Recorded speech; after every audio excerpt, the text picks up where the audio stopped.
Hi అండి, welcome to Jyothish kitchen. ఈరోజు మన కిచెన్లోని స్పెషల్ రెసిపీ ఏంటంటే ఆరిదండి. కొంతమంది ఆరిది అంటారు, కొంతమంది బెల్లం తాలికలు అంటారు. అయితే ఈ బెల్లం తాలికలు ఎప్పుడూ చేసినట్టుగా రొటీన్గా కాకుండా మనము కొంచెం డిఫరెంట్గా దీని రుచిని పెంచుతూ అలాగే హెల్దీ వేలో ఏ విధంగా మనం తాలికలు చేసుకోవాలనేది ఇప్పుడు తయారీ విధానం చూసేద్దాం. తాలికలకి కావలసిన పదార్థాలు, నేను గ్లాసుడు పిండి తీసుకున్నానండి. రవ్వ కాదు, పిండే ఉండాలన్నమాట, వరిపిండి. గ్లాసుడు తీసుకుని దీంట్లో వేసాను. గ్లాసుడు వాటర్ సరిపోతుంది ఇప్పుడు పిండి ఉడకబెట్టడానికి. 1:1 అనమాట. మీరు ఏ కప్పుతో అయితే పిండి తీసుకుంటారో అదే కప్పు వాటర్ సరిపోతుంది. 1:1 వరిపిండి కావాలి దీనికి. అయితే దీంట్లో మనము కొంచెం కొబ్బరికూర వేస్తామండి. అయితే యాజ్ యూజువల్ బెల్లం వేస్తాము.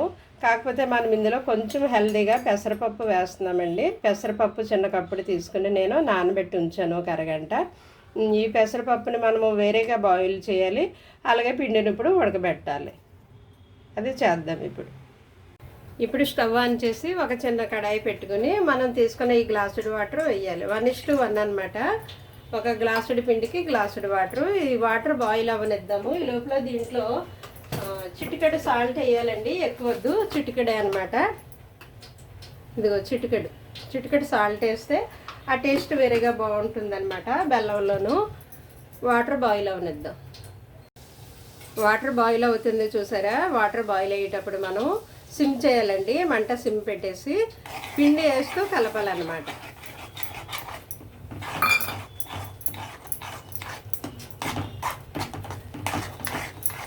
వాటర్ బాయిల్ అయిన తర్వాత మనము సిమ్ పెట్టేసి పిండి వేస్తూ కలిపి పిండి కొద్దిగా ఇందులో ఉడకనివ్వాలి.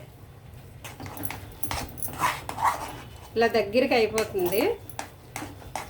ఇలా కలుపుతూ ఉండాలి మనము, ఒక చోటే ఉంచకూడదు అనమాట, కలుపుతూ ఉండాలి.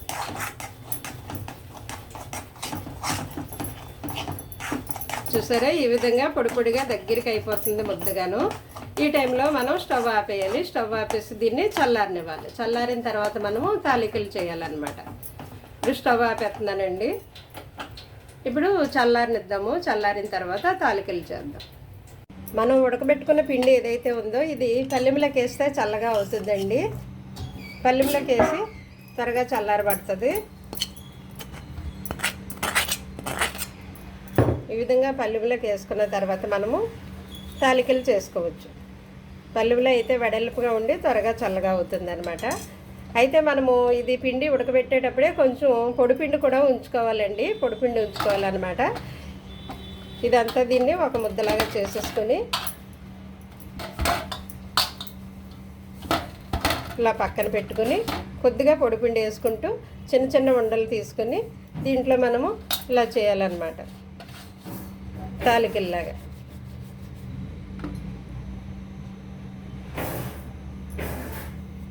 ఇలా కొంచెం పొడిపిండి వేసి ఇలా అనేస్తే మీరు పల్లెల్లో పెట్టి చేసినా అవుతుంది.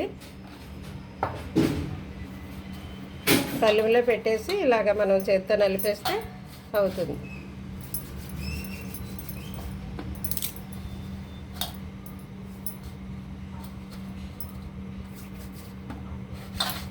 ఇలా అనేస్తే పళ్ళెంలో అవుతుంది, ప్లేట్లో అవుతుంది. చేత్తో కూడా ఇలాగ మనకు నచ్చినట్టు మనము తాలికలు చేసేసుకోవచ్చు, లేదంటే ఇలా చిన్న చిన్న వంటలు కూడా చేసుకోవచ్చు. ఈ విధంగా మనం ఉడకబెట్టుకున్న పిండి అంతా తాలికలు చేసేసుకోవచ్చు, లేదంటే ఇలాగ సరదాగా చిన్న చిన్న ఉండల్లాగా ఇలాగా నచ్చిన షేప్లో చేసుకోవచ్చు. ఇప్పుడు దీన్ని మనం బెల్లం వాటర్లో ఉడకబెట్టాలి. ఇప్పుడు మనం పిండి ఉడకబెట్టుకున్నాం కదండి, అదే కడాయి పెట్టుకోవచ్చు అనమాట. పొయ్యి మీద వాటర్ వేయాలి. మనం ఏ గ్లాస్తో అయితే పిండి తీసుకున్నామో అదే గ్లాస్తో మనము 3 గ్లాసులు వాటర్ వేయాలన్నమాట ఇప్పుడు. ఎందుకంటే అది ఉడికి చిక్కగా అవుతుంది. అందులోనూ మనము పెసరపప్పు వేస్తున్నాం కాబట్టి ఇంకొంచెం వాటర్ పడుతుంది. అందువల్ల 3 గ్లాసులు నీళ్ళు వేసుకుంటే సరిపోతుంది. ఈ 3 గ్లాసులు నీళ్లు వేసుకున్న తర్వాత దీంట్లోకి ఒక యాలక్కాయ చెదగొట్టేస్తే టేస్ట్ బాగుంటుంది, స్మెల్ బాగుంటుంది. యాలకి పొడి ఉన్న యాలక్కాయ ఉన్న వేసుకోండి.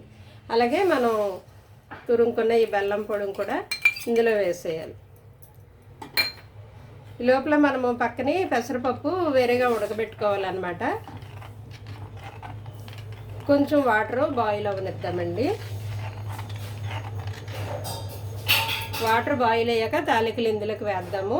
అయితే అప్పుడే కొబ్బరికూర కూడా వేయొచ్చు అనమాట. ఇప్పుడు వేయక్కర్లేదు, తాలికలు వేసాక వేయొచ్చు.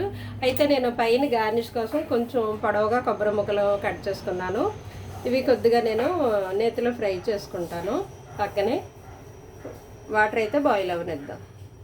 పక్కనే కొబ్బరి ముక్కలు ఇలాగ నేతిలో వేయించేసుకున్నాను నేను. ఇది అయిపోయింది, ఆపేస్తాను. ఇదిగో వాటర్ కూడా బాయిల్ అవుతుంది. ఇప్పుడు తాలికలు మనం ఇందులోకి వేసేయచ్చు. ఈ బెల్లం నీళ్ళు తిరగబడుతున్నాయి కదండి, మనం చేసుకున్న ఈ తాలికలు దీంట్లోకి వేసేయచ్చు అనమాట.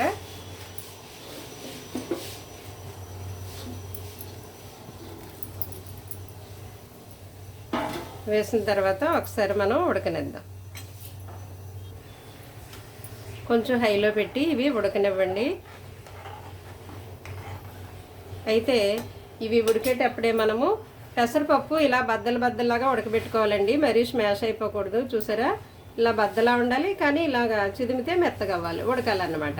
కానీ స్మాష్ అయిపోకూడదు, బద్దలాగా ఉడకాలి. దీన్ని కూడా మనం ఇందులో వేసేద్దాం.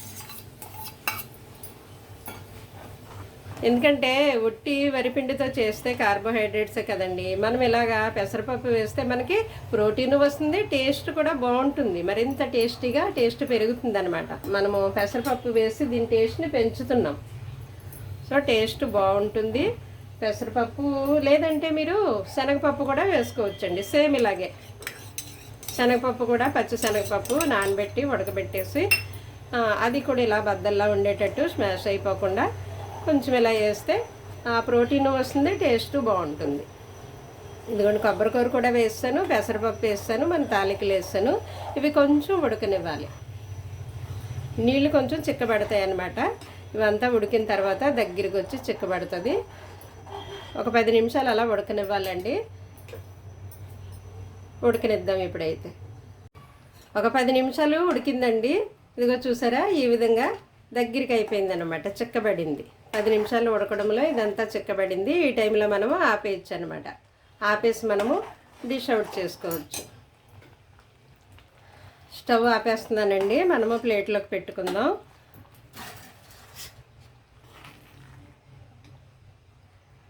వట్టి వరిపిండితో కాకుండా మనము ఈ విధంగా పప్పులు వేయడం వల్ల టేస్ట్ బాగుంటుంది, మనకి ప్రోటీన్ కూడా వస్తుందండి. హెల్దీగా చేసుకుంటాం కదా మనం ఏది చేసినా కూడాను.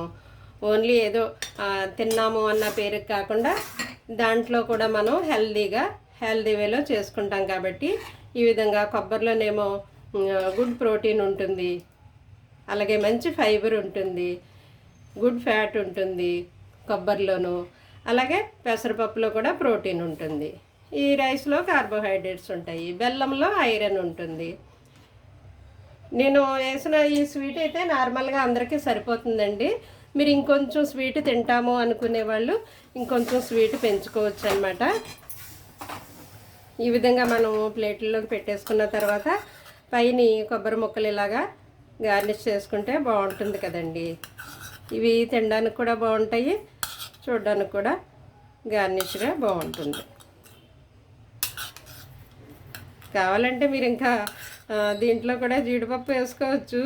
కానీ అన్నిటిలో జీడిపప్పు వేసేస్తుంది ఏంటి కూడా అని మీ అందరూ అనుకోవచ్చు కదా, అందువల్ల నేను వేయలేదు.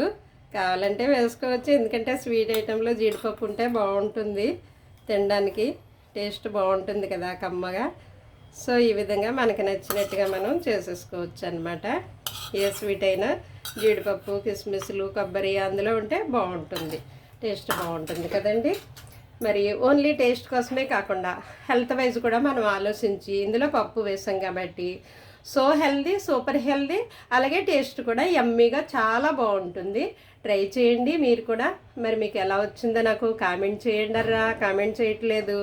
అలాగే మరి నన్ను ఎంకరేజ్ చేయడానికి మీరు మీ ఫ్రెండ్స్కి కూడా షేర్ చేస్తూ ఉంటారని మనస్ఫూర్తిగా కోరుకుంటున్నాను. Thank you.